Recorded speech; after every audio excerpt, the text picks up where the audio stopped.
Today on the pod, we have a pretty special guest in Tim Larkin. Violence is rarely the answer, but when it is, it's the only answer. Why is it that some people draw crime to them? Predators are never looking for a challenge. Tim is a former military intelligence officer, a self-defense expert, and the man who teaches people how to survive when violence is no longer a choice. When it comes to the tool of violence, the best information comes from the worst people in society. When people get into confrontation, there's the people that just start swinging, and then there's the people that freeze. Hesitation kills. He's trained Navy SEALs, law enforcement, and civilians around the world.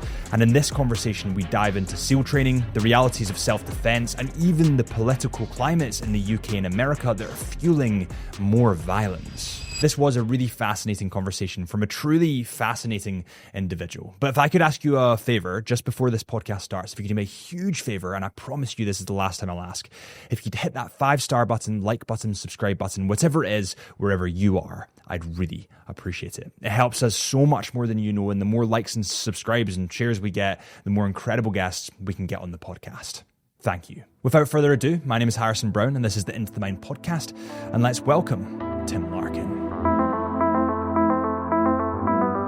So, interesting backstory, and I was reading all about it, and I was doing some research, and the one thing that stood out to me that I wanted to dive into firstly, before we get into the self-defense and your company and your book, is Navy SEALs.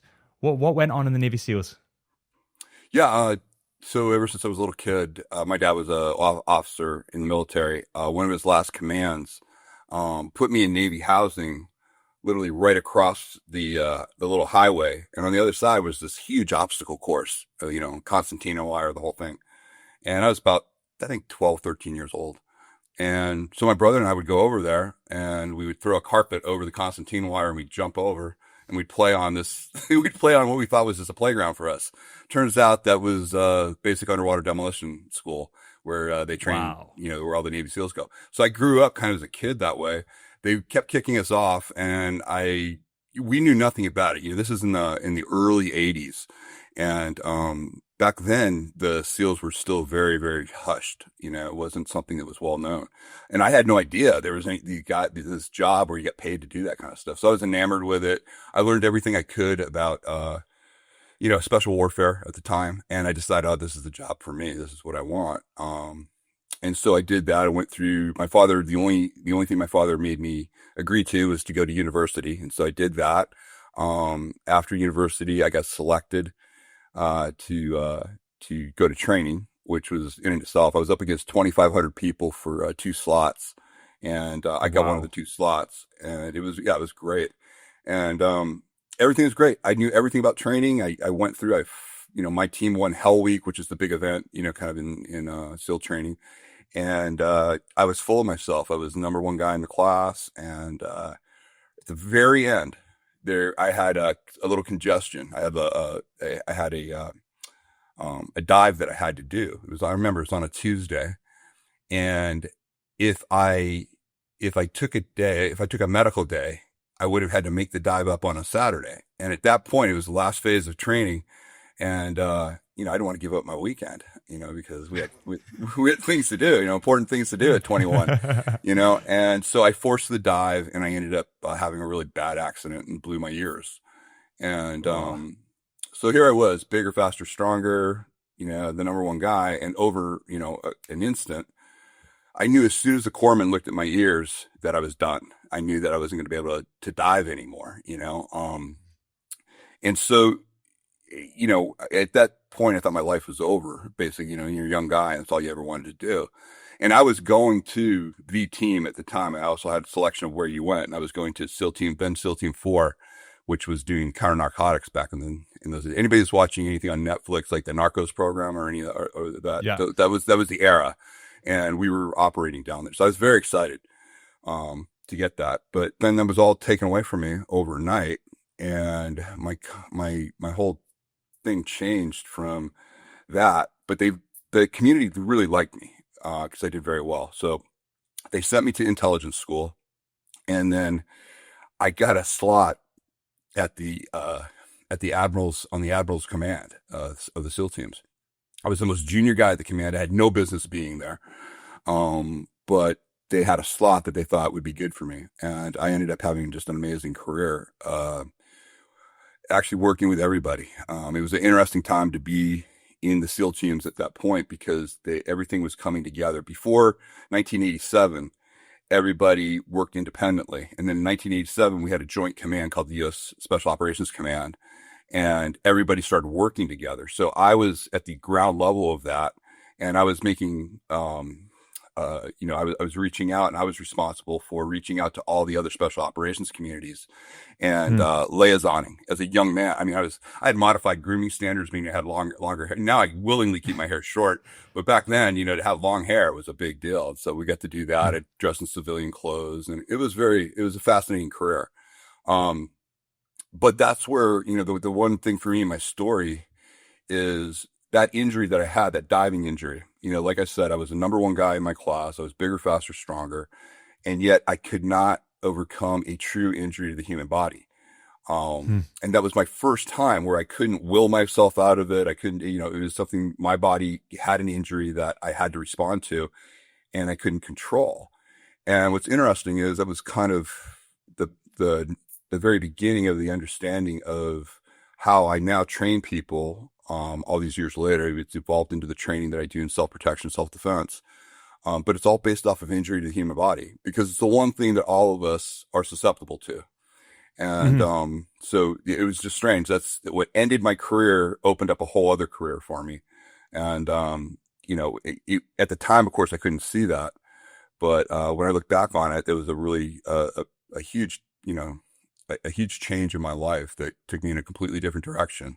That had I not done that, had I done the traditional SEAL team route that I was slated for, it probably would have gone very different. As an aside, just really quick, the guy that got my slot, he was 2 classes behind me. John Connor, I named my son after him, Connor. He was the first SEAL killed on Patia Airfield during the Panama invasion that we did, Operation Justice Force. Yeah. He was. I reported that to my family. It was surreal. And I'm not saying that necessarily would have been, but it was just the guy that actually took my slot. Ended up, we lost more people that day than we had lost in Vietnam during that time. So it was a real tragedy. So it was sobering, when that happened. But I was very fortunate. I had an amazing career. I got to work with all aspects of the intelligence world and the special operations world at a very, very young age. And those associations, those relationships that I forged back then are still very relevant today for me. I've been very lucky to work with some incredible people.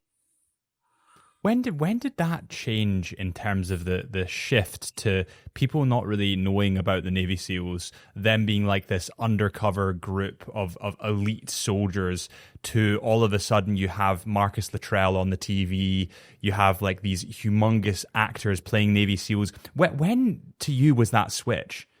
The joke is now that when you graduate BUDS, basic underwater diversion school, you get to go to the SEAL teams and you also get a book deal at the same time. I mean, that's how bad. It's really looked down. It's really caused a lot of issues in there. And it really started in the late 80s. Richard Marcinko, who was the original commander that, he did do this. In 18 months, he created SEAL Team 6, then SEAL Team 6. And he was a maverick in the community. Well, he was prosecuted. It was really a vindictive prosecution, and he was put into jail. And during that time, he was approached by a ghostwriter and told the story. And he really was the first. He was the first like autobiography type character that came out and actually told the story. Now he did it because he had large legal bills, and then he became very famous after that for those things. At my command, just to give you a contrast, there was a book that came out, author called Orr Kelly was his name. And he came to our command and he wanted to do a book on the SEALs. And everybody that I worked with, all the senior guys, and I was just this junior guy. I was with the legends of the SEAL teams. The culture back then, the admiral had to order everybody to talk to this author. Nobody would talk to him. Nobody, because that culture was there. We were not, you weren't supposed to know anything about us. And that was there, but it is definitely changed as the whole world's changed, social media, everything else, to where in Instagram, you can't turn on Instagram without seeing some former, special operations guy offering some sort of a course or some sort of a mindset, training. And what's interesting is I still work with a lot of people, that are actually doing things out there, and they're not the ones that you're seeing on Instagram. They're not the ones you're seeing, promoting themselves. Oftentimes, a lot of those guys, and there's some good people, don't get me wrong, there are some very good people, but there also are a lot of people that have very limited backgrounds that are presenting themselves as much more, and you're seeing them blow up. You're seeing some of them have been exaggerating their backgrounds, and they've had very public blow ups. And it's really just as an observer of the community now, I'm not part of that anymore. It's really sad. I really did enjoy my mentors, and I enjoyed the idea that, we were not something that anybody knew about. Like I told you, I had no idea. With my father, I lived on the East Coast in Damneck, where the other side of the teams are in Norfolk, Virginia. I knew nothing about them then. The only reason I learned about them when I moved to Coronado was because I started, getting kicked off of the obstacle course. It was a very controlled, very, not hush hush. It was just not talked about. It was just, the discipline was that, you're to be seen, not heard, and we don't promote ourselves. And, for a variety of reasons that's changed. I'm hoping with what I'm seeing right now that it's going back to, people are really disgusted within the commands of all the exposure and a lot of the exaggerations that are out there. So I do think the culture's changing. And I think that's good. It should. So would somebody be like, if I was a Navy SEAL and I'd gone in an operation and I came back and then I wrote a book, would the other Navy SEALs kind of look down on me because I've profited off of something so serious? Many have, many have. You'll see guys in the community, and I know some of these guys. I have nothing personally against them. I understand why they did what they did. I think I would not have gone that route if it was me, because what they're learning now is, it's great. You get known right away, like Marcus Luttrell. You get very famous and everything, but then you got to live with that. And then you're under the microscope. And if you have exaggerated or not told the complete story, it will come out later, and you have to deal with that. It's very public. You can have a very high rise, but you can also have a very public decline if you're not telling the truth. The other thing is, when these guys do this, they have to submit anything to the Navy and to the DoD to get it approved. Wow. Because a lot of it, you'll see redactions. And so even a novelist, Jack Carr, who is a former team guy, he's been very successful with his books. They're novels, The Terminal List, and that whole thing. They become Netflix series. Excellent. Prime Video series. Excellent. But even Jack, even for his fiction, he submits his books, and it's strange some of the things that they redact in there. But now, somebody like Jack is fine because he's not talking about, the inner operations and stuff. He's telling stories, about the teams. A guy like Jocko Willig, Jocko is really focused on leadership and stuff like that. So he's not really a subject that gets that kind of thing. It's the guys that go out and talk about actual operations and things that they do, sometimes tactics. They're the ones that are getting scrutinized, and they're the ones that they call them persona non grata at the events, get-togethers. Yeah, you do get ostracized for anybody they think has been unethical about how they've talked about their career. Yeah. Take me back to training. Have you got any stories that you're allowed to share from Navy SEALs training that kind of sum up how horrendous it was? Yeah, training is not something that you have to worry about. Really, it's really everybody kind of has a very good understanding of that training. It's called basic underwater demolition school. So it's not, you don't learn anything other than, just how to take a lot of abuse and, get through it. And so that's really what it's designed to do. The change since I went in, was the phases of training. So there's 3 phases. Well, I don't count pre-training as a phase, but they do. So there's pre-training where people get, ready now, because they found out, back when I went through, there was no pre-training. You showed up and you just got right into training. You had to figure it out yourself. And we had super high attrition rates, for that. A lot of guys, just weren't ready for it. So then they started to do some pre-training where guys would come in, kind of, learn the runs and learn to run in combat boots in the sand and all that other good stuff. What was interesting was phase 1 is just the physical abuse. It's what most of us see, they're carrying the logs over their head. It culminates with, week 6 is Hell Week. And so Hell Week's the big deal where, they keep you up, 24 hours a day, for 5 days straight. And that's the reason behind that is just to see what you can take. They want you to quit. At least when I was going through, it was really, really, I remember, instructors who later became friends of mine down the road professionally. I remember having a conversation with one time and this guy used to get in my face and yell all the time. And I would say to him, I go, "Oh, it was great when you did that. It really motivated me." He goes, "What?" And I said, yeah, I know you were trying to motivate me. He goes, "No, I wasn't." He goes, "I was trying to get you to quit." And so I had this illusion, and, it was very funny. But, really what it's about is they just want to see if you have the character and the ability to survive, rigorous training. The 3 phases are, the first is the physical training. And then the second phase, when I went through, the second phase was weapons and explosives. You'd go out to San Clemente Island. You'd be a couple weeks in San Diego training, and then you'd go out to San Clemente Island, which is an island off of the coast of Coronado. And you would train, land tactics, everything. And then the third phase of training for us was diving, where it was just an intense diving program.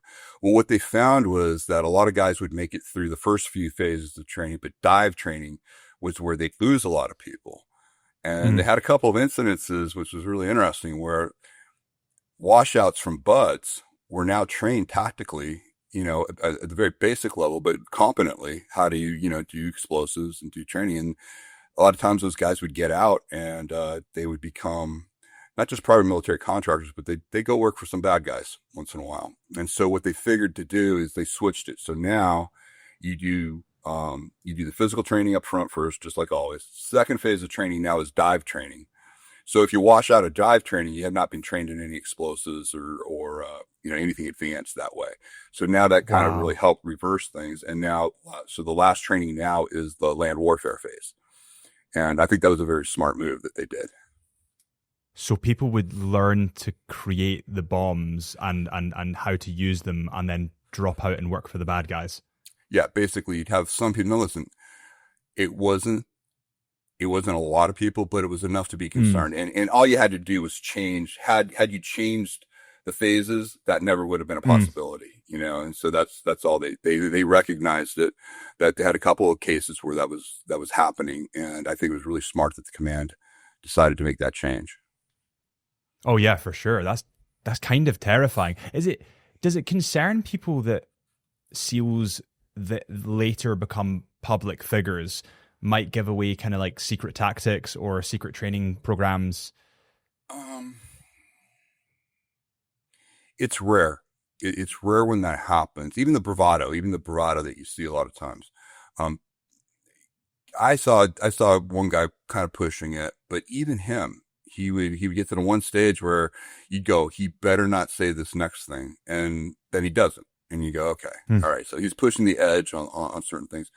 But yeah, but also, you have to understand, it's not a, how do I say it? It's not advanced.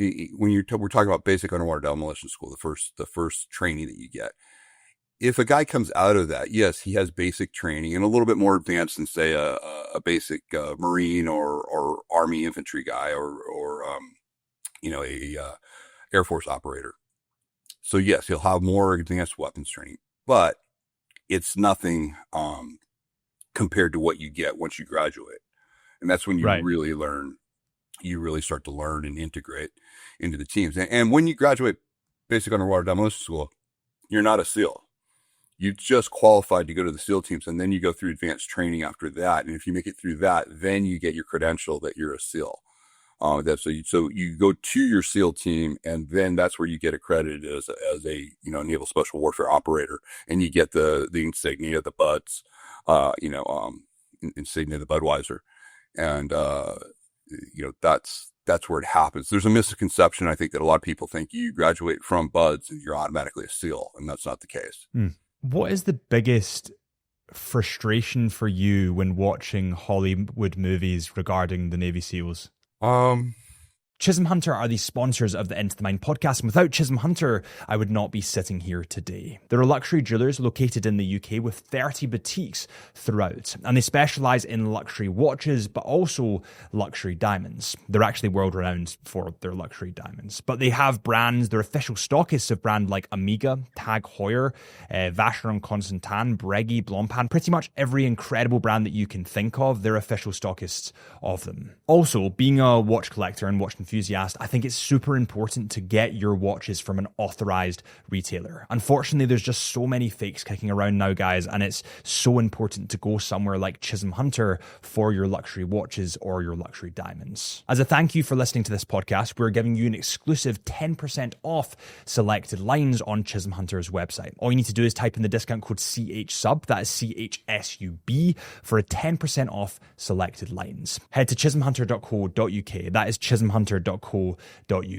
and redeem your code now. A huge thank you to Chisholm Hunter for sponsoring this episode of the podcast. And without further ado, let's get back to this conversation. It's going to sound crazy coming from a Navy guy, but as I told you, I was the command that I was at, we started working with everybody, under joint, the U.S. SOCOM, and then Joint Special Operations Command 2 is a specialized unit that is on the East Coast, and that's where all the elite Tier 1 units work. That's where the ones that we hear about all the time, the Delta Forces and the Dev Group and everybody like that. That's where all the elite people go, and it's an elite command where everybody works together. The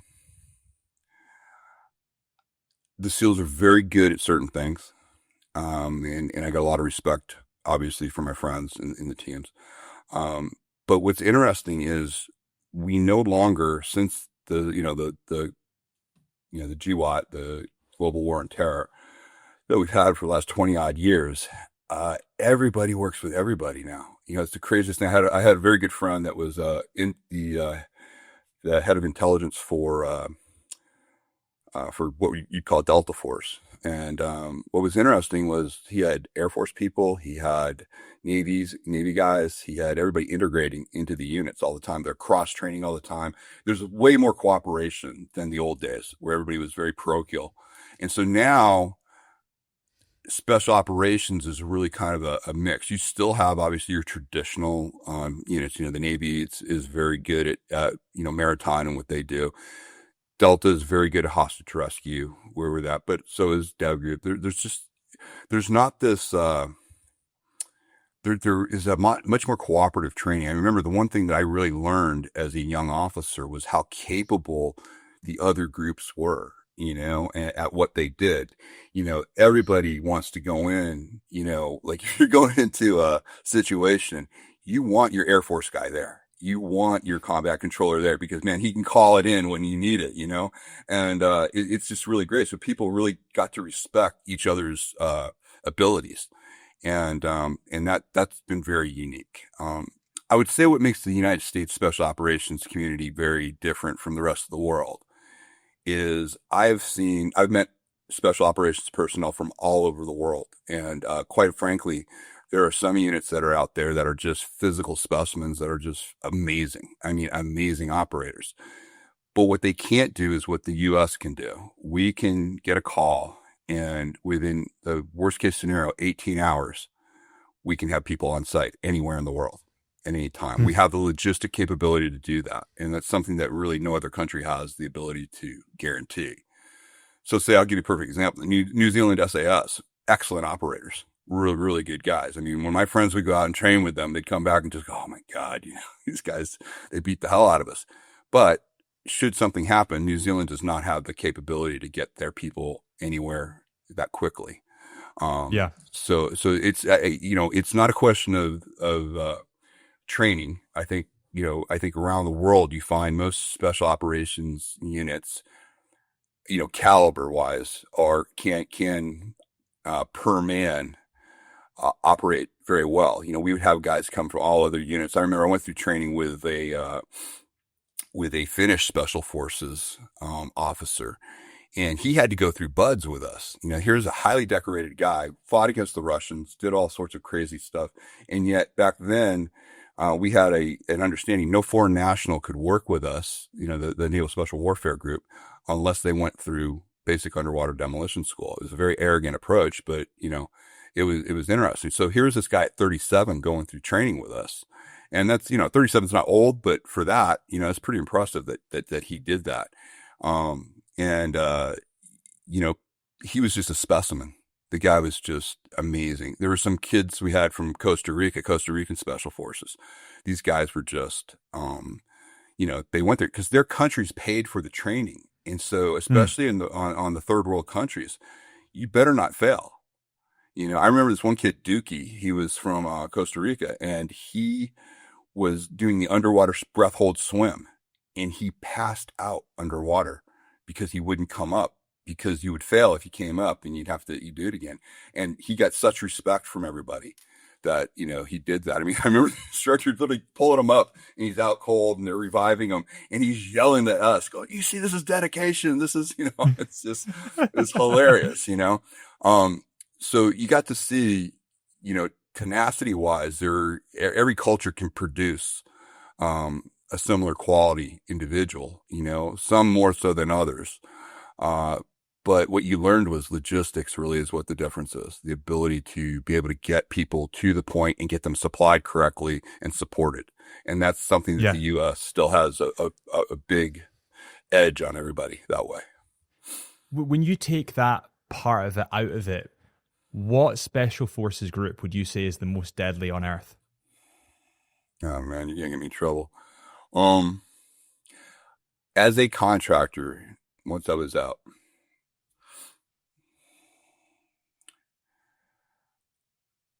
I tended to use the majority of people I worked with were Army. The majority of people I worked with were what the general public would know as Delta Force, and their mission is just very different, and most of them come from they're more mature, meaning they're older operators. In SEAL teams, you can go right from high school right away, whereas Army Special Forces, you have to first go through basic training. I know they had some things where you can go right into Special Forces training, but usually, say a average Navy operator was, say, I don't know, 24 to 26. The Delta guys would be late 20s to early 30s. And because they were just more seasoned that way. And they also had to work with a lot more cultures. The Navy's getting a little bit better at this, but Naval Special Warfare is really known for direct action missions. And that's where you go into an area, you do your job, and you get out. Whereas the Army embeds, and they actually learn to work with third world groups, and their ability to train natives from nothing to effective guerrillas is just incredible. So it's just depending what we do, but I really do have a lot of friends, in Army Special Forces that I really like. That doesn't mean, I have to, because some of my best friends are my Navy boys, but and they get it, and most of the guys will agree, with that. Not saying it's not better or worse. It's just depending on what the job is that you're training for. I found sometimes the Army has more, they have more skill sets beyond just direct action. Being able to get in, basically snatch somebody, pull them back, shoot somebody, get out of there. do a quick mission. They can go in, they can recruit, they can, deep cover. Now, that said, as I told you, everybody's starting to work with everybody now. So now there's a lot more cross training of those skills. A lot of the missions that you hear about sometimes are called low visibility missions, where 2-man, 4-man teams are embedded somewhere and they're doing deep reconnaissance and they're in there. Well, that's involving everybody now, not just Army anymore. It's Navy's doing a lot of work that way as well. So again, it's evolved to the point now where, like I said, for the 20 years that we've been at war, one of the positive things is we have a much more robust special operations community and everybody works together. Let me just give you a quick, what I talked about, Patia Airfield, where my guy, John Connor, got killed.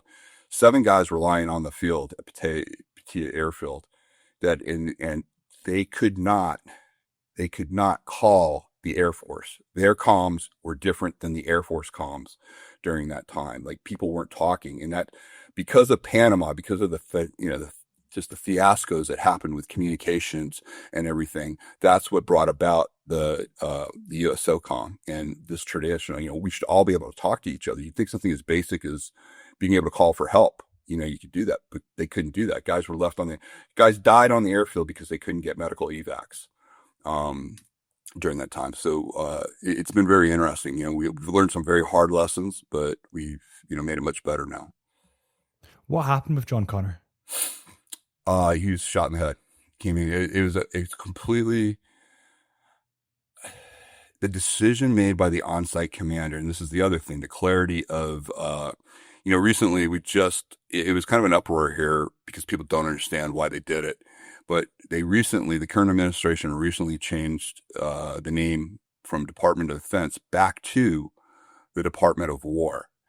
And that makes a big difference because what they're trying to do is they're trying to send a message saying, listen, Congress, listen, whoever, if you're going to use us in the future, we are a warfighting capacity. War fighting capacity means that if you send us, we're good at one thing. We're good at killing people and breaking things. And that's it. We are not pizza deliverers. We are not policing. We're not, doing it. We've been misused. The military has been misused horribly since the change. I think it was 1947 when they changed the name to Department of Defense. It just gave this ability to use the military in a way that had never been designed to be used before. And it's been a fiasco. So this administration, by coming back, some people think they're trying to be aggressive or anything. No, they're actually the opposite. They're trying to say, no, you only use us if you need this. And that's why we're changing this back to war, because when you come to us, you're saying what's going on here is risen to that level. And so I think it's a very smart, move on that, because it'll make sense with what I'm about to tell you. So at Patia Airfield, when those guys were given, they were going after a plane. Noriega was the leader of Panama at the time, and he had a jet that they were concerned about, and they didn't want the jet to turn off. And what was it? The term used was they want you to disable. The commander on site got this thing and said, hey, disable the aircraft. Now, the easy way to do that would be at the time, and this is just, I remember a master chief telling me this whole thing, very seasoned guy from Vietnam. You put a guy with a 50 cal, a sniper rifle up on the tower, on the air tower, and any aircraft come through, he can just take it out, shoot the engine. Because they use the word disable and not destroy, the on-site commander was so worried about his ass, worried about whether or not he would, could I get in trouble? He had those guys run down the middle of the airfield. I think it was 14 of them running by themselves at a fully lit airfield, running down to the hangar where the jet was. And they were to slash the tires because they didn't, I don't want to destroy something if I'm only supposed to disable it. So he risked his whole men, and it was a huge scandal, and those guys got killed. And then 2 average infantrymen from the Panamanian forces hid behind as these guys were approaching the hangar coming in, they hid behind concrete filled oil cans, and they just caught them in a crossfire. and killed 7 of them right away. John was the first one. He was shot in the head and died on that. And so that was a huge fiasco. And also they tried to promote the officer that was in there. It was a huge scandal, and it caused a lot of uproar. But that was the impetus for a lot of the changes that brought about U.S. SOCOM after that, because it was just egregious what happened to those guys, completely unnecessary. That's terrifying. Yeah, it was surreal to report that. I had been going down to Panama multiple times, and of course, the one time where it actually happened, my second was down there, and he was on site, and I was reporting, everything to the admiral. And when that came across the wire, that the names, the first one that came up was John, and it was really, I just remember it was staggering. I had to get through that. Yeah, no, that's to see that. Like, people in life, I feel sometimes they have like a stressful day and they'll come back and think, oh, my life sucks. And, I'm super, super stressed, but they don't see the flip side of it. Like, running into a active machine gun fire to try and slash some tires. Yeah. Like, it's just, it's kind of insane, isn't it? Yeah, it is. And, to their credit, they did it. They knew full well what was happening. They knew full well the risks. As they were running down, I remember some of the survivors were saying, they were being yelled at. They were yelled at by they weren't being shot, but they were being yelled at. They knew they were fully exposed. And it was it was just tactically, it was such a stupid call on site for the on-site commander, who was only worried about his career. I mean, it's the only reason you'd ever put your guys at risk like that. And that was just, just horrible, and unnecessary, for that. You don't want to, these guys are so well trained, and it took so much to create each one of those guys. Yeah. You're looking at probably going through 100 people to get that one guy, and you just don't want to waste assets like that. And this officer absolutely wasted those guys.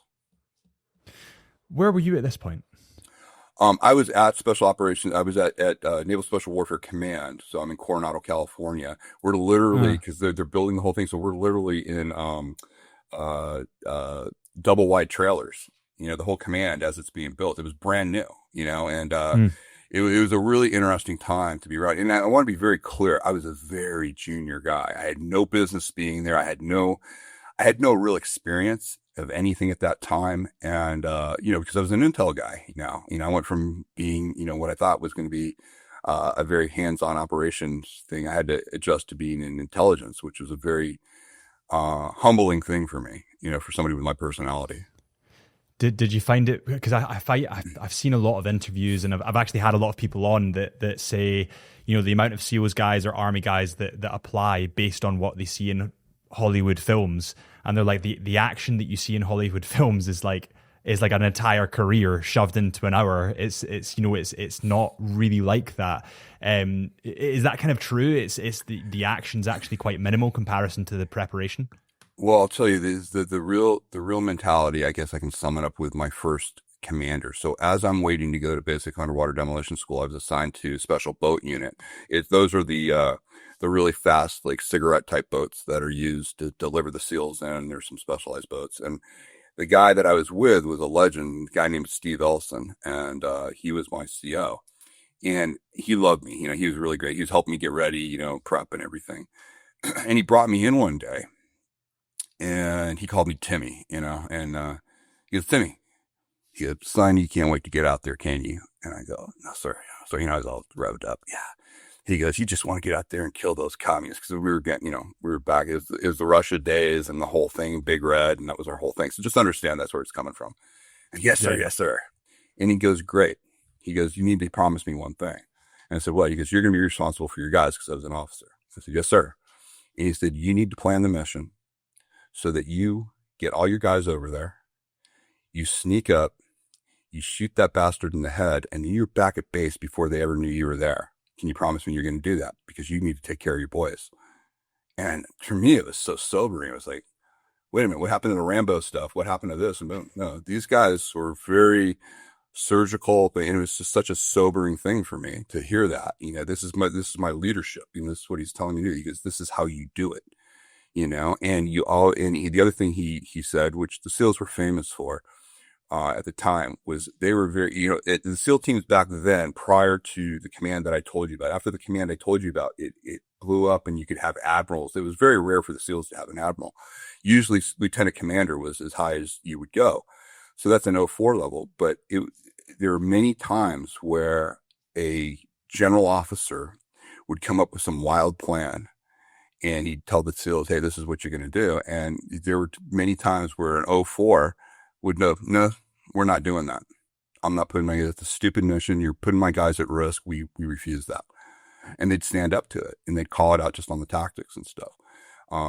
That's what the teams were known for back in those days, was these, because you weren't there, especially as an officer in those days, you weren't there because you wanted to become a senior officer. You were there because you loved the job. Basically the teams back then were known as the redheaded stepchildren of the Navy because they really didn't belong. It's such a weird, they grew out of the Seabees, construction battalions, so it was this group that really had such a unique, now they're so well known. They're the probably the biggest recruiting for the Navy is the teams. But back then, it was really looked down upon. I remember I was a scholarship student at USC and I had ROTC scholarship. I had to fight to let them apply, for them to let me to apply to be special warfare. They really wanted me to be a nuclear submarine officer, a flight officer, or a nuclear surface officer.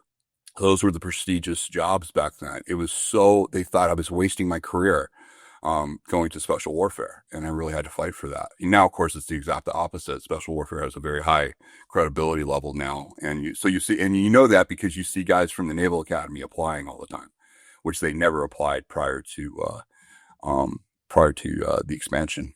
What would you say are the 3 traits that would make someone fit to be a Navy SEAL?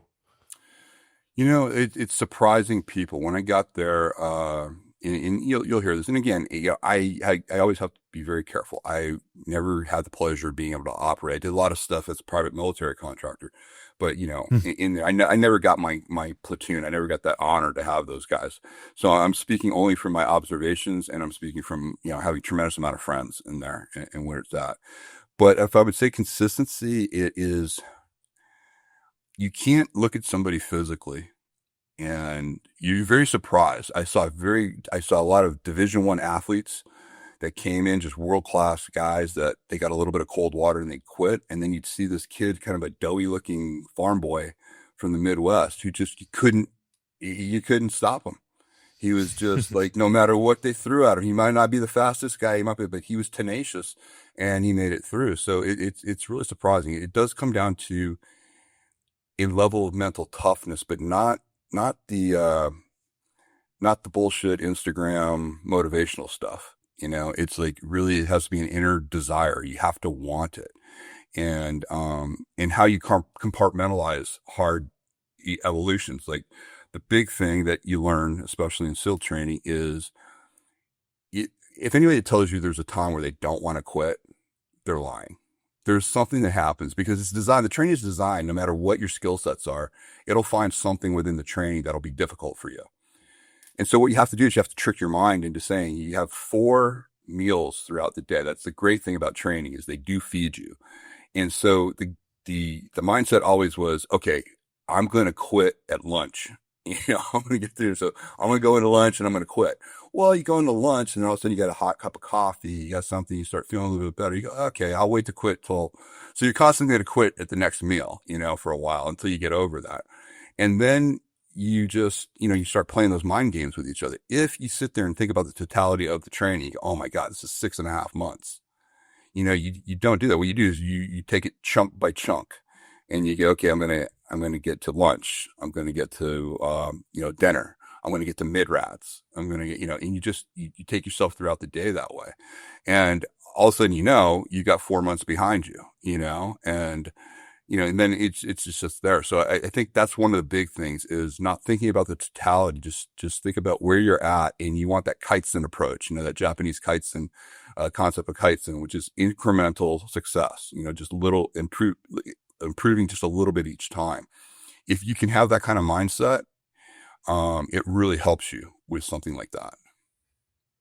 How could someone listening to this, because when I watch these movies or talk to the SEALs or the army guys that I talk to, they do talk about mindset a lot. But I think that as a society, Americans, the UK, we're growing up even softer and softer and softer than before because of comfortability, right? We're all really, really comfortable. We've got AI writing the stuff that used to be difficult to write. We've got takeaways that can deliver food to the door because we can't be arsed going out. You know, everyone's getting more and more comfortable. So how could I toughen up my mindset? You know, it's really controlling. I believe it's the instant gratification that we get from social media and everything, and also knowledge base. Like, you know, nobody's practicing mastery anymore. Everyone wants that instant gratification. So what I try to do, you know, as an instructor, you know, my main business for years has been, you know, teaching people, you know, how to deal with violence. And so I'll tell you one thing, you know, I found myself at one point, a student came up to me and said something about a training session that I was doing, and that, hey, it wasn't until you said this, just it was a throwaway comment that I said that really made all the difference. And what it was a very, very base level thing. And I realized, oh, I'm not understanding what it's like to deal with new material anymore. And what I'm asking these people to do is challenging to most people. You know, I'm asking them to deal with the tool of violence. So what I started doing was I started picking skill sets that I'd never done before. I just pick up something random and I go, okay, this year I'm going to learn this. And you go back to being that student, and you go back to the crawl, walk, run, you know, and when you all of a sudden, here I am really good at this, but now I'm going to jump over and do this and I suck. I'm terrible, you know, and will I stick with it? And how do I communicate? And how does this instructor communicate to me? And what you find out is you become better at what you do because now you understand what it's like to be that new person. You understand some of the things that they're doing. So I can make better, I can speak to them more intelligently on how to just focus on the necessary basics. The problem that I see with most people is exactly what you're saying, the instant gratification.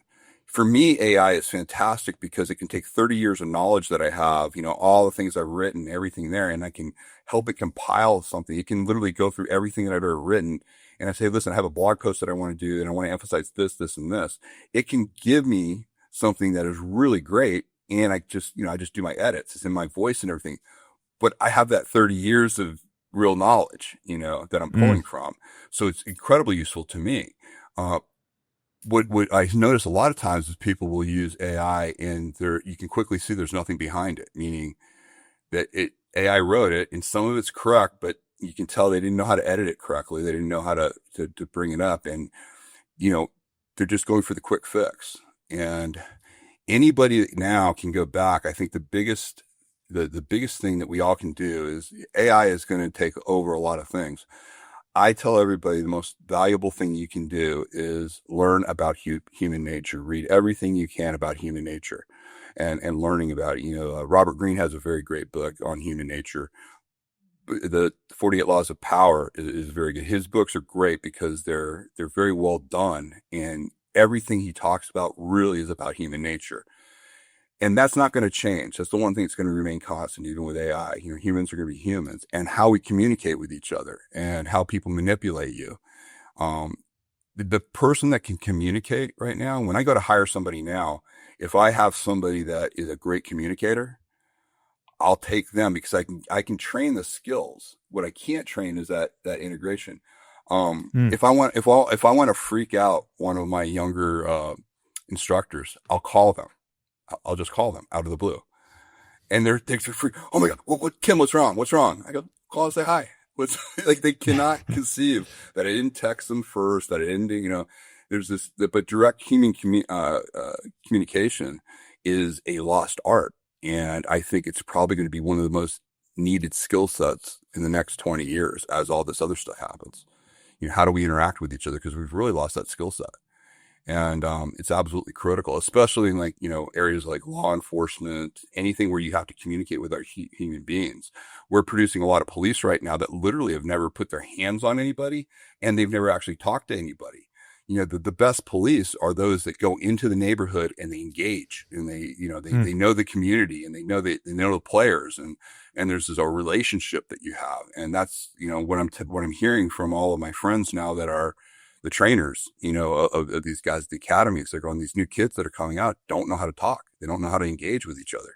It's a completely different skill set. So I do think that I think the opportunities with the domination of AI is going to be really going back to what we're really good at as humans, which is communicating with each other and then being creative our way. It's not going to be rote memorization. It's not going to be a lot of the skill sets. Like my friends that are lawyers are, they're scared to death because the documents that are coming out now, they're getting closer and closer to not only beating what the best lawyers in the world can do, but also exceeding, actually coming up with better things. I think medicine, same thing. You're going to see that the AI is going to surpass, any human doctor very soon. So there's new skill sets that we have to focus on. But the one thing that AI has a difficulty doing is they'll say, oh, this has a PhD level knowledge. Well, it has a PhD level knowledge in specific things, but it's not like a human PhD that can do a lot of other things besides just the subject that they're good in. So I would double down on, communication, speaking, engaging, all the things that we avoid right now. I think those are going to be really, really, those that can effectively communicate are going to be really, needed in the future, because it's just a lost art. Yeah, I totally agree. It's actually partially why I started the podcast in the first place, because I did photography and video editing, but it's a very introverted hobby, and it became a very introverted job. And as a result of being inside all the time, either photographing by myself or editing, I was getting huge social anxiety when I was talking to people for virtually no reason, right? Because it's one of these things. I think it's rinse and repeat until you get it right. And the more you do it, the less anxious you'll be about it. And I think that's because people are so comfortable nowadays on their phones or instant gratification or staying indoors, they're just not putting themselves outside the comfort zone. So that anxiety then builds because they've not worked on it. They've not kind of developed it.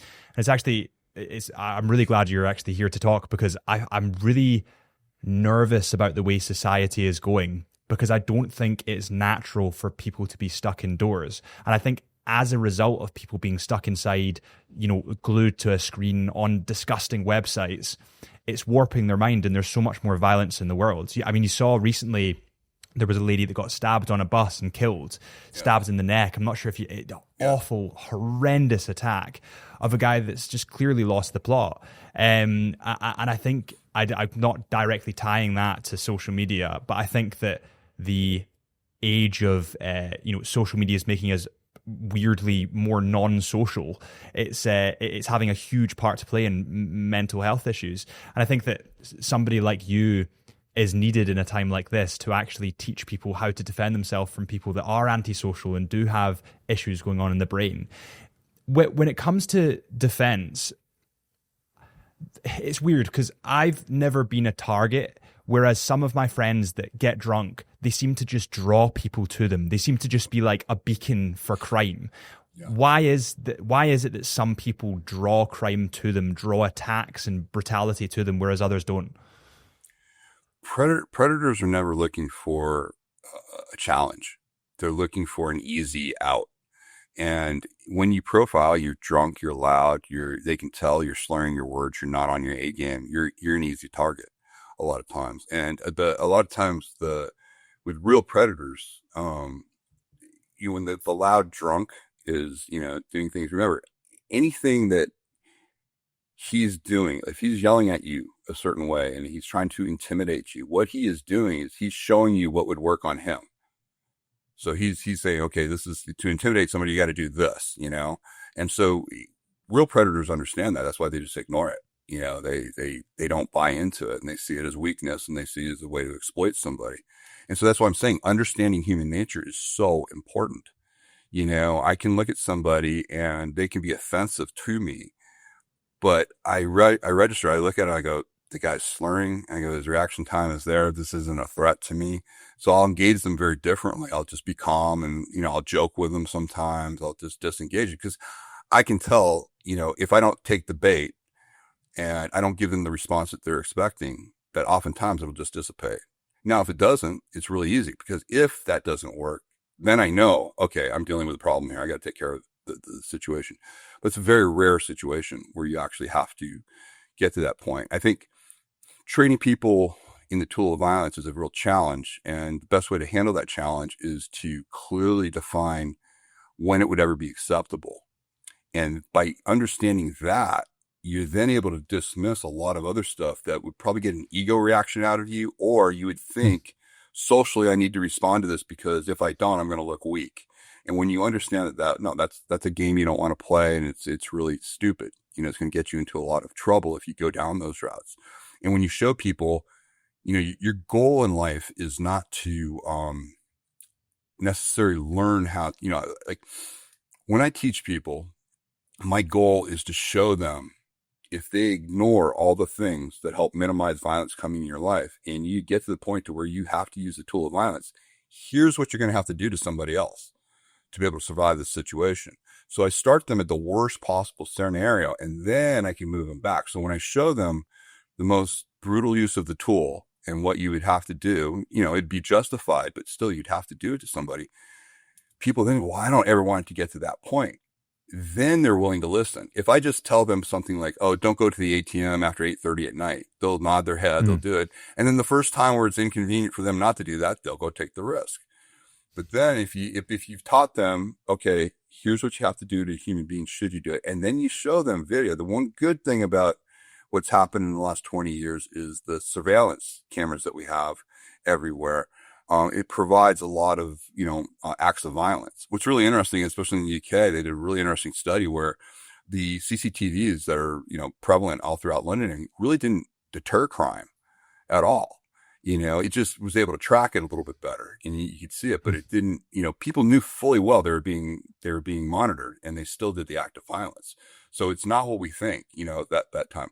But for us, meaning in my world, I'm able to use a lot of that data, a lot of those video events, specifically like the one that you just talked about, that poor girl on the train. And I can actually use it as useful information to train people in, And my goal is, listen, I can't do anything about what happened to her, but I can show you this event, and I can give you skill sets and information that'll make sure that you don't put yourself in a situation like this unwillingly. And you take into account that, because again, all I want to do with a client is I can't train everybody. I just want to make sure the people that I train, that when the predator looks at them, they say, too much work. And they go on to the next person. I want you to create a life that minimizes the chance of violence coming into it. That's really what we all want. We all want to live a life that is devoid of violence, and we want to create that. But in order to do that, you do have to understand what the tool is, when it's, ever justified to be used, and also what is effective and what is not effective. And that's jarring information for a lot of people. So the challenge for me, obviously, in all the years I've been doing this, is how can I do this to sane social humans and not seem like I'm encouraging violence or encouraging a sociopath or anything, which is it's the biggest lie that's out there. Learning to use the tool of violence does not make you violent. That's a misnomer. It's just a tool. How you use the tool will be determined whether or not it's a justified use of the tool or a criminal use of the tool. I'm not worried about my people with the criminal use of the tool. I'm worried about them throwing the baby out with the bathwater, thinking that if I train this, I will become one of them. And the only group that works in favor with is the predators.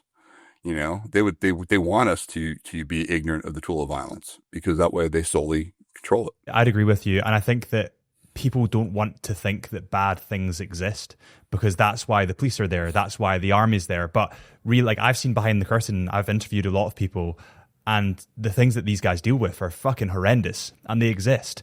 And there's no turning a blind eye to it now, especially, where you stay is probably a little bit different, but within the UK, there is this humongous tension running through the entire country, Scotland and England and Northern Ireland, of unrest because people are appalled by the way that whether it's the Tories, left or right wing, whoever it might be, they're all corrupt. They're all handling in awful ways, and everyone is frothing at the mouth angry.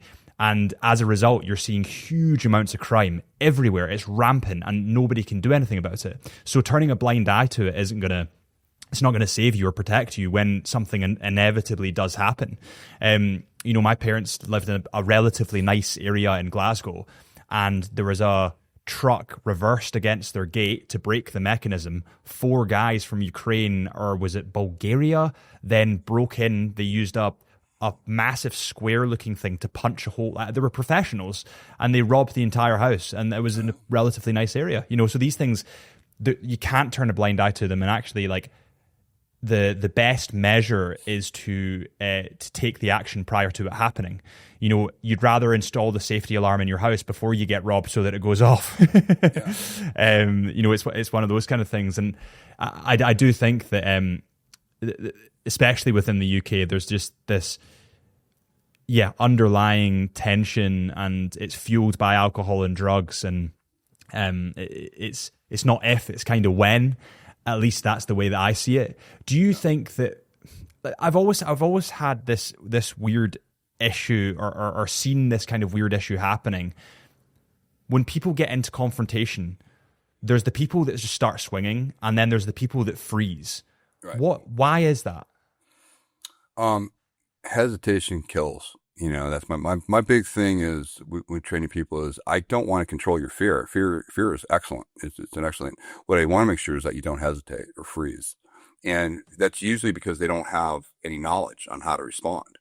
The other person who swings, they were taught probably early on. That's how you respond to things. Just as an aside, I've had a travel ban enforced against me with the UK since 2012. And mainly because I'd made some comments after the riots that happened in 2011, and they used that. I had pointed out in the early 2000s, I did a big interview. I think it was on BBC One, and it was a big round table, and I was training in Slough of all places, and the local minister there hated the fact that I was there, because thought it had problems with knife crime and all these. It was just, and they just wanted to suppress it. They didn't want to talk about it. And what's interesting is the UK got a huge wake up call when you had the immigration issues. I'm not talking about from just pure people. You had an influx of people coming from countries that could not understand once they got to the UK. They go, okay, you're telling me I can't use knives or weapons, but they're readily available. And yeah, and they don't fear going to prison because your prisons were way better than where they came from. And so it was shocking when that happened. And what was happening when I was there in the early 2000s was you had this big concern, because since the police weren't effectively handling this back then, now you had local use. You had local British kids starting to use knives because, they had these influx of these kids coming in from other countries who were using knives, and they were not being used. So that's when everybody started getting concerned, was when the citizens started using things to protect themselves. And the government just didn't get it. They didn't understand that you're not protecting us. You're not, taking care of us. You have these, you're more concerned. I remember there was one situation where you had a reality star. She was, I forgot her name, it was years ago, but she was in her flat, and it's like more like a condo, and she had a little backyard, and she had her baby upstairs, single mom, baby upstairs. These kids jumped over, they're older teenagers, like 19, 20. And, they were approaching her back, and they had a lot of break-ins, and they were coming there, and they had weapons on them, and she was scared to death. And when they got to her door, she grabbed a butcher's knife that she had, and she showed them the butcher's knife, and they ran off. She calls the police come. She tells them the story. 2 teenagers jumping over, multiple break-ins in this place. My baby's upstairs. And what did you do? She goes, and then she tells the cop, I showed him the butcher's knife. They stopped everything right then and there. Stopped listening to her. You did what? He goes, oh, I showed the butcher's knife. And they said, why did you threaten them? They hadn't been in your house then. Right? And they prosecuted her. They prosecuted her for showing a butcher's knife against two guys that were coming into the thing. That's how asinine this was. And it goes back to your rules in the 50s. You guys had problems for a while with the mods, and I forgot what was the mods and something else, two gangs. And there was a modification in the rule. You guys used to have fantastic self-defense laws. I mean, it's based off of our self-defense laws. You had Justice Black. It was just amazing.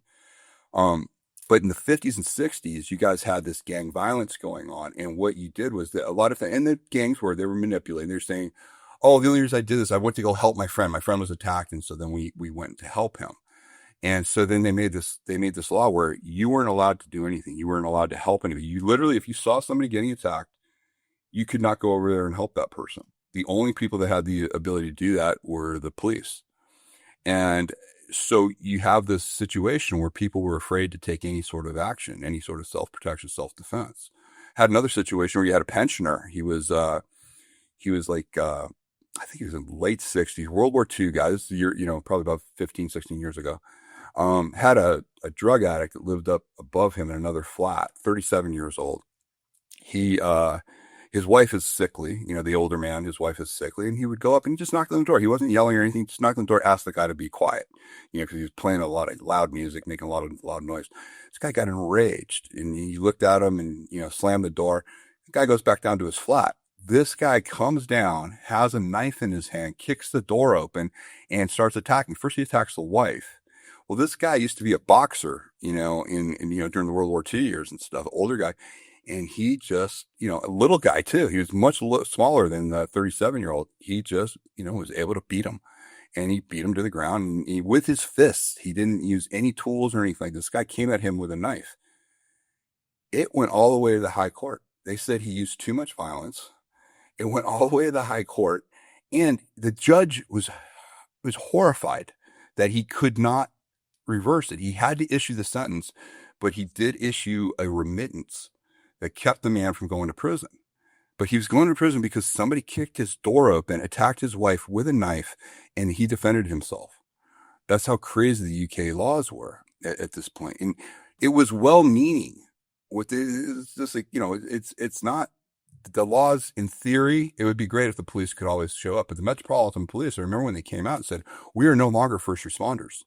We cannot guarantee that we're going to be able to help you while you're getting it. Yet, people are afraid, rightly so, to defend themselves because it's draconian. The response is just absolutely draconian to civilian, to the people you're supposed to be protecting. So you have a very challenging situation in the UK that way. And now you're seeing the extremes of it on social media, where if somebody says something that the government doesn't think is appropriate, they'll come to your house and arrest you, which is crazy. Further to that, and this is totally factual. So the people that made tweets or Facebook comments or whatever it was, the people that were let out of jail in order to let them in were convicted pedophiles. Of course. Convicted, charged, evidence-based pedophiles. Yeah. And people were going in because of things they said that the government didn't like. That's, like, to me, that's just, the free speech thing is just getting suppressed. And I think that's why in the UK there's so much anger. There's so much pent-up anger because no one can really say what they mean. Well, and see, that's my biggest concern. My biggest concern is it's going to get to the point to when you push people to that level, I don't think people understand, because there will be an overreaction. Everybody, like in our country, people try to say, they say about Trump, they say, oh my God, he's this, he's that, he's that. And I say, thank God we have Trump, because that's not the threat. The threat that's going to come is going to be a very slick person who's going to come in and is just going to take over power. It's not going to be a bombastic guy like Trump or anything. When you really look at what he does, his governance is very sober for the most part, and it's nothing, crazy. Yeah, is he bombastic? Sure, he's all those things. But he's the type. What you need to be worried about is people are going to look when they've had it. They will find that one person who will be an overreaction. And it's just the pendulum will switch the other way. And that's what I try to tell people. If you don't understand violence, if you don't understand, going back to our original conversation, human nature is so important for us to understand. And I do not think the government really understands what they're doing. They're getting to a dangerous point. Western governments in general have been playing this game with people where, listen, we're all fair. Turning everything political is just so crazy. Free speech is free speech. A criminal act is a criminal act, no matter who performs it. Why would you condone something just because it's a criminal? Just because this person is of your race or something like that? It's ridiculous. We've lost that. We polarized ourselves so much. The potentiality for violence is greater than it's ever been. And yet it's more challenging for somebody like me to get my message out to people these days. I've been banned, and I don't put outrageous stuff. I don't put political stuff on there or anything, but I've literally been told, if I put a YouTube thing up, I finally got a hold of one of the people that censored me. Now, understand, before I even say this, I've had a TED Talk. I've got New York Times bestsellers. I spoke at Google. I gave a great speech at Google. The Google guys loved me, my speech. I was talking about, basically what you're talking about, how everybody's lost in technology. And I showed how predators were exploiting that. And yet they couldn't help me either, because the algorithms are completely separate. And it was kicking out that it wasn't that I said anything wrong. It wasn't that I said anything offensive. It was literally the person said, somebody seeing this might feel bad. They might feel bad that, that violence could happen, and what kind of response can you have to that? It's just like, it's just crazy. So I do agree. I think the more they suppress like this and the more they try to control things the way they're doing it, the greater the overaction is going to be. And, that's my biggest concern, to tell you the truth. Yeah, and I'm definitely feeling that as well, especially someone who, I live up in Scotland, but within the UK, there's just this huge, amount of distrust with the government. And it's proven time and time again, we're going to change this, we're going to change that, whether you're on the left or the right, and they get in and they do nothing. And then actually further to that, they're engaged in criminal activity. People that are on 70, 80, 90,000 pounds a year, high salaries, are somehow worth 10 million pounds. And you're thinking, you're working within the government, you're on a salary, how are you worth 10 million pounds? And then the same people start asking questions. Congress, yeah. Yeah, and people start asking questions, and then, actually, you should probably go to jail because I don't like your views. Yeah. You're attacked for pointing out something very basic. It's crazy. It's like, how can you have a salary in the U.S.? How can you have a salary of $125,000, and within 3 years you have a $20 million net worth? From where did it happen? And you bring it up, and you're the bad guy for bringing it up. Yeah. It's just fascinating. But I will tell you, the gaslighting. The one good thing about social media that we're seeing, there's so many diverse sources now. This stuff is finally being talked about, and yes, people are paying the price. They are getting arrested, like you say, and they do things, but there's so many more that are coming behind them. They cannot keep this stuff under wraps. So that is one of the things that I am very encouraged about, is that, if we had this 10 years ago, the news sources were all controlled and you had no way of getting these messages out. And people that were just debunked as, conspiracy theorists now are being proven that not only were they right, but there's actually more to the story than even they knew. So to me, that does give me a little bit of hope. But overall, I'm concerned. I'm concerned that you're going to continue to see some violent overreaction. You saw some of the recent protests that you saw throughout the UK. You've seen them all over Western Europe, and hell, you saw it in New Zealand. You saw it everywhere. I mean, it's people are standing up to this, and I hope we're going to be able to do this. And when I grew up, as kids, we never talked about politics. My children, I have children that are 12. I have twin daughters that are 12. My son's 15. My oldest is 30. But my younger kids, they're talking about politics all the time. Everything's politicized with these kids. We would go through life. We had no idea, when we were kids. We never talked about politics or anything like that. Not in the polarizing levels that you're seeing now.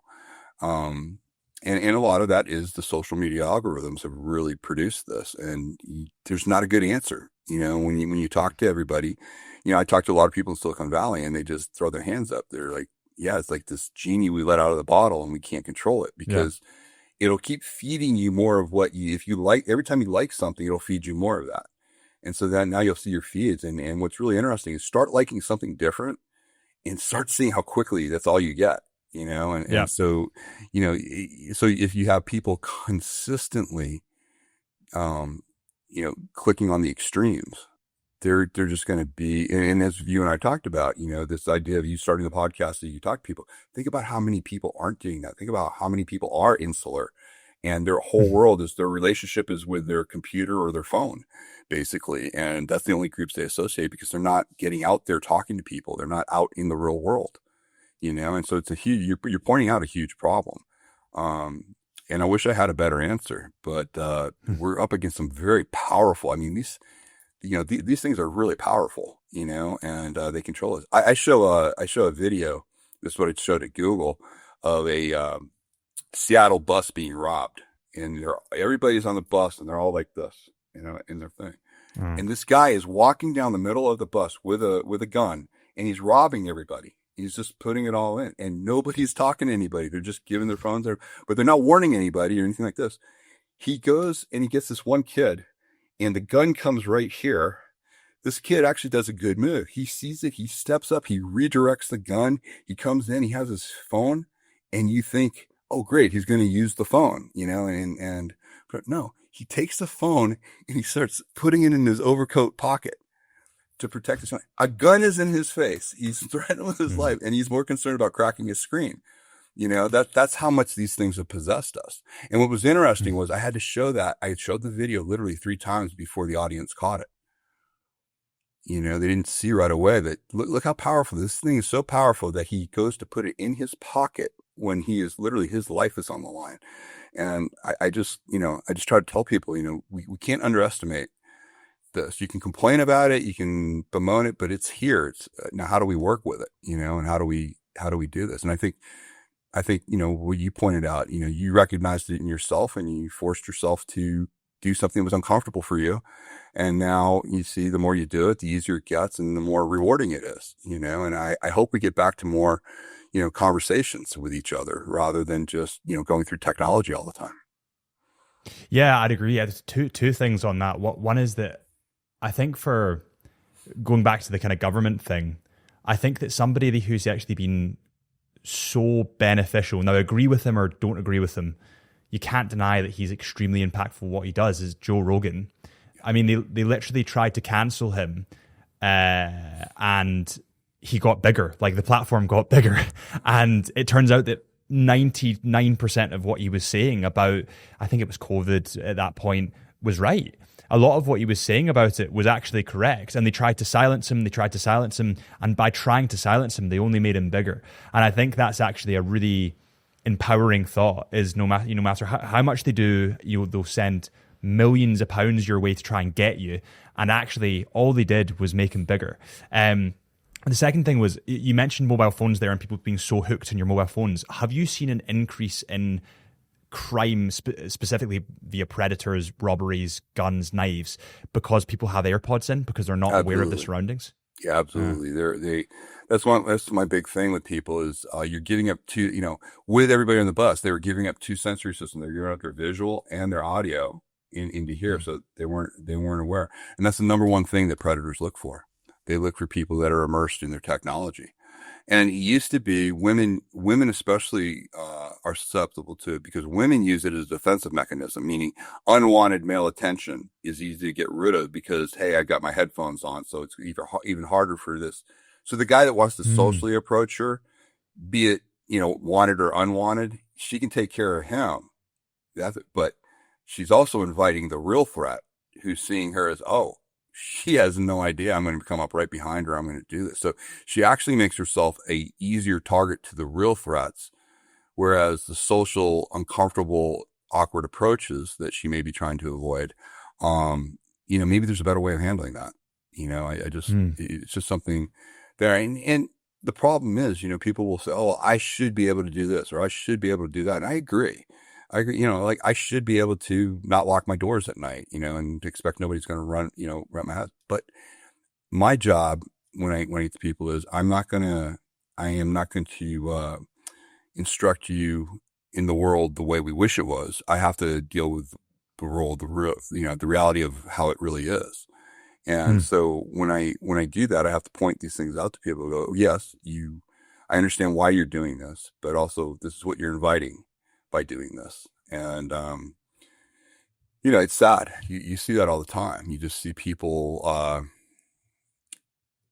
I think it's through avoiding social contact. I would say unwanted social contact or awkward social contact. I think people are very awkward now about, introducing themselves. I'll give you a perfect example. I was at my gym the other day at my apartment. I have a really nice gym setup at this new place that I'm at.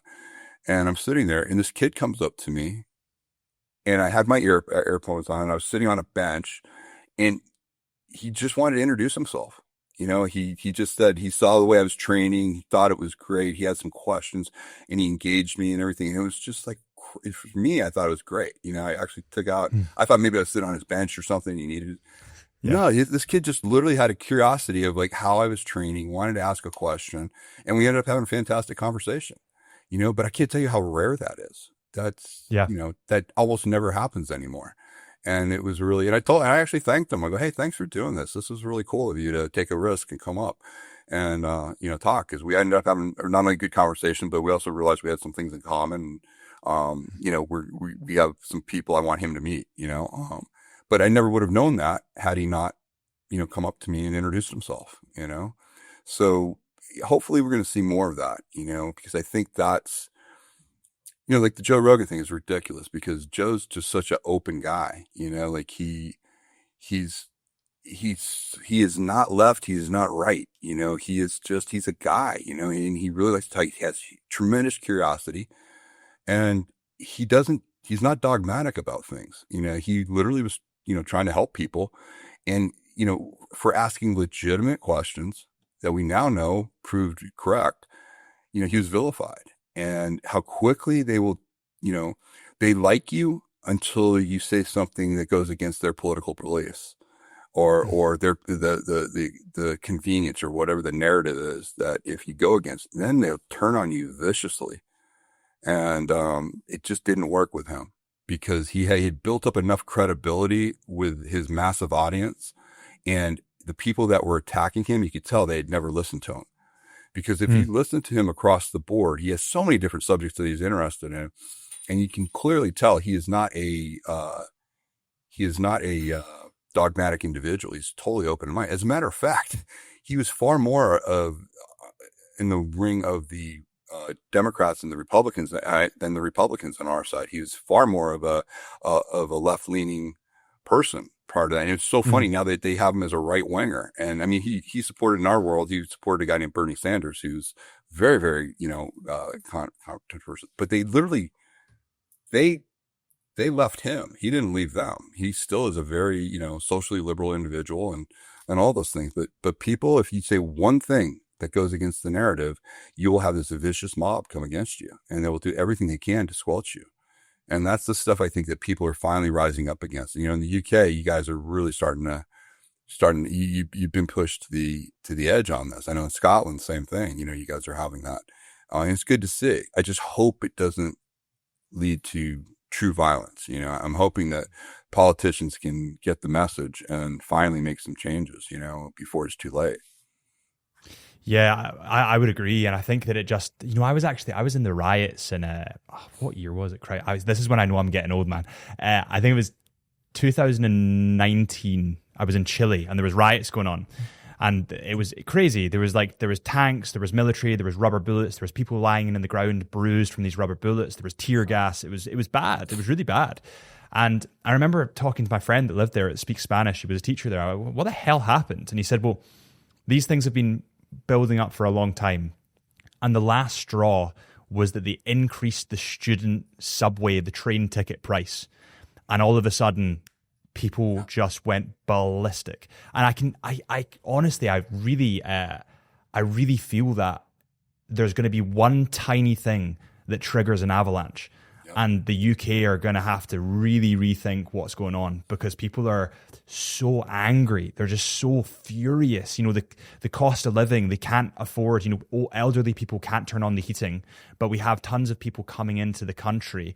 Whether that's right or not is not for me to say, but we're giving them 4 and 5 star hotels where we can't even look on our own. Like, that's like getting on a plane and saying, actually help someone else with your oxygen mask before you help yourself. It's never the way that happens. And my grandparent, my dad's mum was an immigrant. So I'm so pro-immigration when it's done in the correct way. But at the moment, it's not being done in the correct way. And you're seeing the repercussions. Oh yeah, and the numbers, the influx that you guys get, just like it's far more than you can assimilate. It was really interesting. When I went to school, I did a year at the London School of Economics when I was at university, and it was in the 80s. And I have to tell you, it was really great. If you went to, say, a Pakistani store, that was there, they were so proud to be Brits. All they wanted to do was assimilate. And they came in, they wanted their kids to be there. I went back to London years later. I used to live like you're gonna laugh, like Marble Arch District is where I lived. It was over there, but now it's I understand why they say that. You go in there, I would go into some restaurants in that area and you're just not welcome. And it is absolutely polarized. It's amazing to see, just how much a city that I was so familiar with has just become so balkanized. And people just don't have the answer. And unfortunately, I think the ultimate answer is not going to be good. I think you're going to have, if the politicians do not listen to some of these protests that people are starting, the counter protests that are happening, it's going to be wrong. If they try to squelch those too harsh, I don't know why they're so much harsher on the citizens than they are on the immigrants. Like the immigrants can do whatever they want. And literally from a violent standpoint, they can literally get away with murder, rape and stuff. Whereas if a citizen literally tweets something that the political body finds offensive, you're in jail. And as you said, listen to the asinine, they will let a pedophile out to put you in jail. It's crazy, So yeah, I'm extremely, because this is what I study all the time. This is what I see in human nature. You're going to have that one incident and you're going to say, well, like if somebody just heard what you said about Chile, they go, well, you're saying they increased a ticket for the subway for the students, and no, that's not it. That was the tipping point, though. Yeah. That was it. You ignored everything that happened prior to that, and you just put that one more straw on the camel's back, and that was it. And that's what it. I don't think we're going to see it coming. I don't think we're going to know what it is. I think we're all going to be surprised by it, and that's my greatest concern is that we're just playing with fire right now. Do you think the US is the same? I've very much not got an insight of what's going on just from an outside perspective. Everything you described that's going on in the UK, Scotland, everything, it's on steroids here in the US. Yeah. Wow. It's really bad. You have a whole veterans community that is absolutely horrified with a lot of stuff that's going on. You have very polarizations. We call them, red cities, blue cities, so the blue cities are run by the left basically, and high crime and all sorts of craziness going on there. And then you have the red states that are, the Floridas of the world. And so you just have this polarization that people are talking about. Some are talking like, that they'll go extreme and they'll talk about civil war and stuff like that. That's not a big concern on mine, but this polarization is just awful. We used to be Americans, we were Americans first, and then you were whatever your party was, that was a second. But a good friend of mine, there are no more statesmen anymore. There's just politicians, and there's nobody that's actually in politics right now that cares about the country itself. Regardless of your political affiliation, what's good for the country, what's good. They're politicizing issues that shouldn't be politicized. Look what we're talking about during COVID. We're politicizing a virus, basically, and we're social. It's ridiculous stuff that there shouldn't be any political affiliation at all. It should be, hey, what's best for the country? How can we help each other? And everything is taking a political side to the extreme. Like, no matter how outrageous, somebody gets killed And there will be people that take the other side saying, well, he deserved to die. Yeah, Something whereas it used to be something would happen and both sides would say that's horrible. That should never happen. I mean, it's just, we're seeing it on such a level, but I will say that Europe, a couple of my good friends just got back and they're very concerned. They go to Europe on a regular basis, and they were really kind of shocked at what they saw, in some of the various countries that they were at. My friend said the only place he really felt stable was in Croatia. He felt, hey, Croatia was fine. He goes, Eastern Europe, for the most part, is more stable than Western Europe right now with everything that's going on, which is crazy when you think about it. But that's where we're at today. You saw that in the you were talking about there in that division, that polarization. Like I remember seeing, it must last week or maybe 2 weeks ago, Charlie Kirk getting assassinated. And no matter what side you lean on, whether you're left or right, we're all human.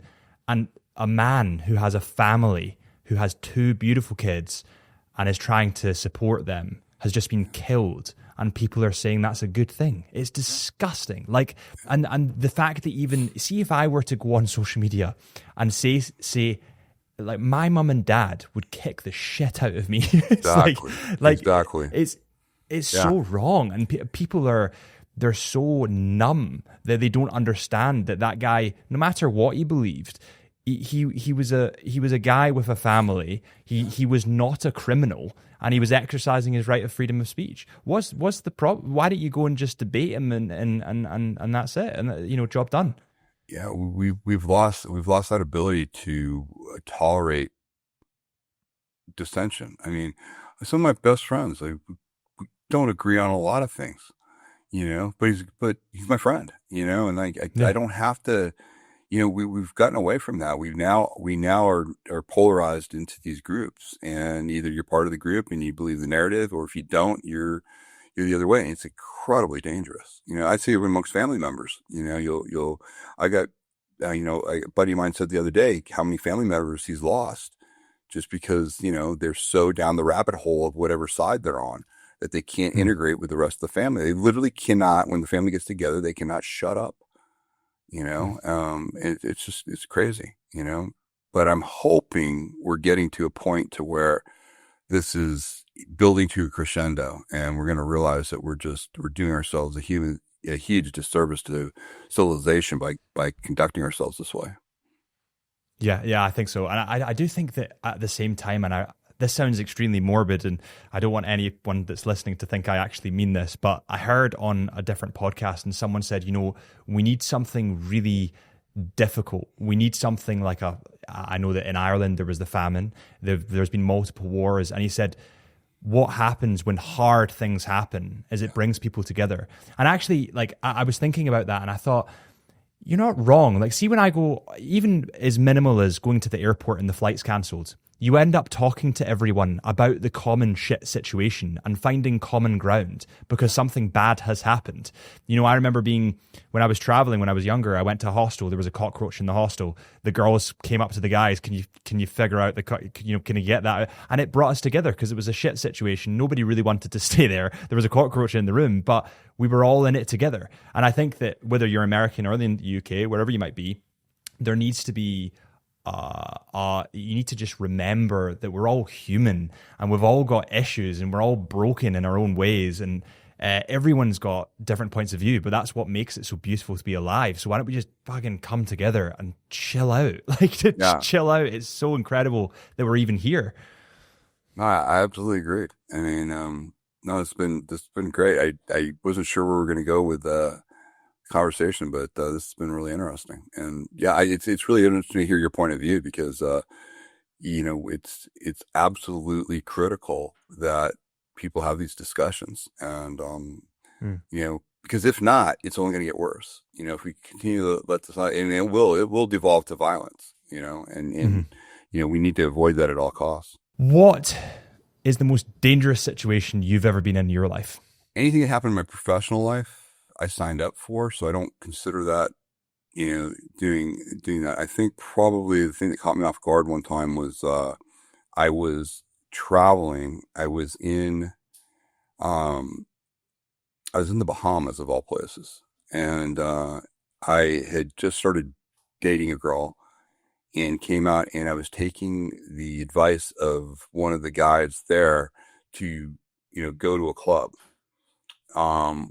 We went to a club that that was there, and we were having fun. We had we had a great night. We went to a restaurant first, and then we go to this club, and I could tell where this guy was taking us is starting to get kind of sketchy. Went in, and she and I just literally went right through the whole crowd and got in the middle of the crowd, and the music was great. Everything was there. And then I looked around and I realized, not only, it wasn't the fact that we were the only Caucasian people there. It was, I could immediately, this is a gangster club. Everybody in here is a gang. For some reason, it hadn't registered. Luckily, she was trained. She understood, she was a police officer and in the U.S. and she caught it right away too. We kind of went back to back. We were like cool with everybody and just got out there and then just got right out of there because I knew, we were seconds away from making a really bad decision and we got out of there. But again, it was me not being cognizant of the situation until it was too late. And, I kicked myself for that because I recognized some signs that I ignored. And by the time I realized it, we were in a situation where had it gone horrible, it would have gone really horrible because we were in the middle of nowhere. I don't know that the driver took us there deliberately to screw with us, but he was there though. He was still outside and we jumped in his car and he took us back to the property that we were at. But it was a real lesson, of how to do it. And luckily she handled it great. She was there. Had I been with somebody that wasn't familiar with a situation like that, it would have been even harder because I didn't have to instruct her on kind of how to behave or how to do things. And she understood, back to back, she had 180 degrees. I had 180 degrees and we were able to, get out of there. But it was one of those things where I guess because it was a social situation, that I kicked myself more about that than anything else. That was the one time I wasn't paying attention, is that I just didn't catch a couple of red flags. And by the time I did, I was too deep in, it would have been really bad. So, yeah. Amazing, man. Well, listen, Tim, I know you need to run off to another meeting, but I just want to say thank you so much, man, for taking the time and coming on and chatting through some stuff. I always love it when podcasts go a totally separate direction to what I think. It's like, it's always so refreshing. This is great. No, this is a really fun interview, and I really appreciate your conversation because it's a much needed conversation, and I applaud you for going there. Because, we didn't say anything extreme. We were just very honest about the situation. And I think we both are hoping for the same thing, that people wake up before it gets really bad, even worse than it is now. And that's my hope for everybody. So thank you so much. I appreciate being able to reach your audience.